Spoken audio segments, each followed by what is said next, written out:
وحدہ والصلاة والسلام علی من لا نبی بعد اما بعد۔ آج جمعرات 4 نومبر کو محمد اجمل قادری پوری دنیا میں عالمی انجمن خدام الدین کے معاونین اور متوسلین اور مرکزی جمعیت علماء اسلام پاکستان کے دوستوں سے مخاطب ہے اور دیگر پوری دنیا میں حضرت امام لاہوری رحمۃ اللہ علیہ کے نام پر جان اور فدا کرنے والے ساتھیوں سے بھی السلام علیکم عرض کرتا۔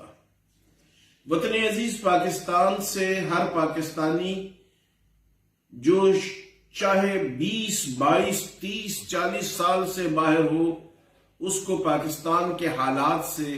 ایک خاص تعلق ہوتا ہے۔ میرے محترم دوستو، 2018 کے عام انتخابات کے اعلان کے دن الیکشن کمیشن آف پاکستان کا RTS سسٹم بیٹھ گیا اور اس کے نتیجے میں عمران خان صاحب کو حکومت دینے کی کوشش کی گئی، لیکن ان تمام تر انتظامات کے باوجود وہ اکیلے اس پوزیشن میں نہ تھے کہ حکومت بنا سکتے۔ لیکن RTS کے بیٹھنے کے بعد عمران خان صاحب کی حکومت کے معرض وجود میں آنے کے باوجود پاکستان کے معاملات، خاص طور پر معاشی معاملات جن کا تعلق IMF کے ساتھ کیے گئے معاہدات کی پابندیاں اور CPEC کو نبھانے کے انداز تھے، ان کو پس پش ڈال دیا گیا اور قانون کی حکمرانی کی بجائے مافیاز کو آگے لایا گیا، جس سے متعلقہ لوگوں نے اربوں کھربوں روپے بنائے، بلکہ کھرب ہا روپے بنائے۔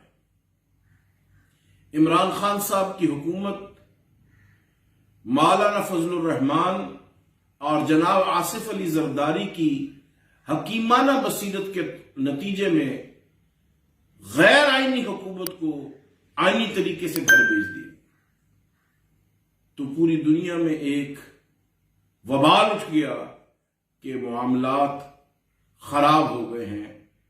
اور امریکہ پر اس کا دباؤ ڈالا گیا۔ امریکہ پر اس کا وزن ڈالنے کی وجہ، اس نام نہاد سائفر کو مشہور کرنے کی وجہ افغانستان میں ہونے والا امن۔ افغانستان میں جو امن اور چین اور افغانستان اور پاکستان کی تجارت کا حجم جو بڑھتا جا رہا ہے، اور اس کے نتیجے میں طالبان جس طرح اپنے معاملات کو لے کے چل رہے ہیں، اس کی ایک چھوٹی سی مثال کہ ہم وہاں سے کوئلہ منگوا رہے ہیں اور انہوں نے کوئلے کی قیمت کو بڑھا کر اپنے بہت سے تضادات کو اور اپنی معاشی کمیوں کو دور کر لیا۔ اب پاکستان کو بھی صرف انتخابات کے نعرہ لگانے والوں کو نہیں دیکھنا۔ وہ جب خود اقتدار میں تھے، چاہتے تو اسمبلی عمران خان سب توڑ دیتے، چاہتے تو معاملات کو ٹھیک کر لیتے، لیکن وہ آخری وقت تک معاملات کو ٹھیک کرنے کی بجائے ان کو ٹالنے کی کوشش کرتے۔ ان حالات میں مرکزی جمعیت علماء اسلام پاکستان نے بہت غور خوض کے بعد موجودہ اسمبلیوں سے یہ درخواست کی ہے کہ آپ وہ قانونی ایمرجنسی تو ملک میں نافذ مت کریں، لیکن ایک معاشی ایمرجنسی لگائیں اور پارلیمنٹ اپنی مدت کو 1 سال کے لیے بڑھا دے، اور اس کے نتیجے میں جو 1.5 سال اس حکومت کو ملے، اس سے معاملات CPEC کو آگے بڑھائے تاکہ گوادر کا ایئرپورٹ بھی بن سکے، گوادر کی بندرگاہ بھی بن سکے اور پاکستان معاشی مشکلات سے نکل سکے۔ آج انتخابات پاپولیرٹی کی بنیاد پر نہیں ہو رہے، آج انتخابات دھونس اور دھاندلی کی بنیاد پر ہو رہے۔ جس طرح کے کلچر کو فروغ دیا جا رہا ہے، ہمارے نزدیک وہ ناقابل برداشت ہے۔ اس لیے اخلاقی اقدار کو بحال کرنے کے ساتھ ساتھ پارلیمنٹ کو ان تمام چیزوں میں اپنا اثر و نفوذ اختیار کرنا چاہیے، اور سابق وزیر اعظم پاکستان محترم عمران خان صاحب سے ہم ادب سے درخواست کریں گے، آپ آئیے پارلیمنٹ میں بیٹھیے اور معاملات زندگی کو سدھاریے، تاکہ سن 24 کے نومبر میں جو انتخابات ہوں اس سے حقیقی طور پر پاکستان میں ایک نیا کلچر فروغ پا سکے۔ اس لیے کہ تقریباً روزانہ 18,000 بچے ووٹر بن رہے ہیں، روزانہ 18,000 بچے بالغ ہو رہے ہیں، اور ہمارے قومی ادارے کے مطابق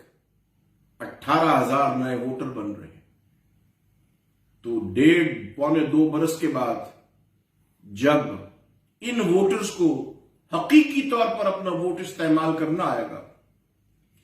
اور اس وقت پاکستان میں موبائل فونز کی تعداد 19 کروڑ ہے، یہ سن 23 کے آخر میں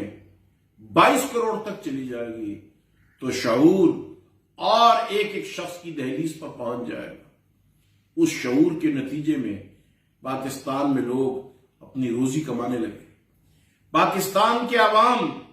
ہندوستان اور بھارت کے عوام سے بہت زیادہ عمدہ سوچ رکھتے ہیں، اور قومی معاملات میں ان کا اثر حقیقت ہے۔ میں یہ سمجھتا ہوں کہ پاکستان ہندوستان کے مقابلے میں ایک زیادہ ساورن اسٹیٹ ہے۔ ہمارے عوام کو اپنے حقوق کا علم ہے، لیکن بدقسمتی سے اس استراحت مارچ، اس سست مارچ کے نتیجے میں لوگ یہ سمجھنا شروع ہو گئے ہیں کہ شاید لوگوں کو پاکستان کے معاملات کا ادراک اور احساس نہیں۔ حقیقت میں یہ لوگوں کو برگلانے اور کنفیوز کرنے کا ایک مارچ ہے۔ اللہ تبارک و تعالی قومی قائدین کو مل کر عمران خان سمیت نیشنل ڈائیلاگ قومی اسمبلی کے فورم پر کرنے کی توفیق دیں، اور معاملات کو حل کرنے کے لیے آگے بڑھنے کی سعادت سے بہرور فرمائیں۔ وآخر دعوانا ان الحمد للہ رب العالمین۔